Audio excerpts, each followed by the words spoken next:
This video is gonna teach you a lovely trick you probably do not know, and that is the use of subtotal with data validation to perform multiple operations in your dataset. Let's get started. When we write the subtotal function and open parentheses, it contains a lot of functions that we are to choose from.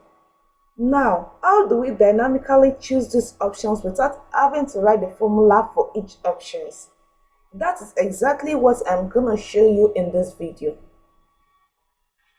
The first thing you're going to need to do is to list all the operations under the subtotal function with their indices, just as I have done here. Then, use the Vlookup function to assign index to the individual operations.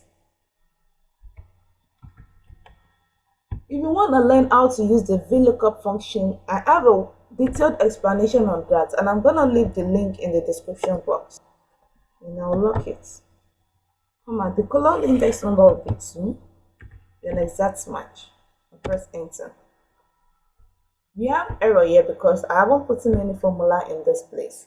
So, next I'm going to create a drop-down list of all operations with data validation. I also have a detailed explanation on data validation, and I'm going to drop the link for that too. And then I click on OK. Oh, and here we have it. Now I can easily pick any of the operations. And I can see that the Vlookup assign index to the operations. So in this place, I'm going to write total, but I'm going to do that dynamically too. I'm going to write equal to, then link it to this cell and press enter. Then I'm going to concatenate the linked cell with total. Use the function concatenate and put in total and press enter. Okay, and here we have it. We are now ready to use the formula.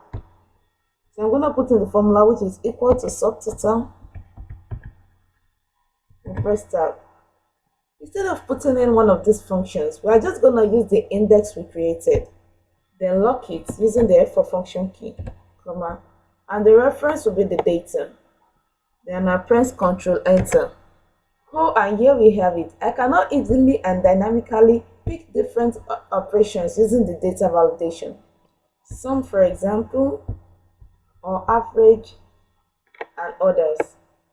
Thank you for watching volume 3 of our program My Excel Trick. If you found this trick interesting, please give the video a thumbs up and subscribe to our channel. Until we meet in volume 4 of My Excel, stay safe, stay healthy.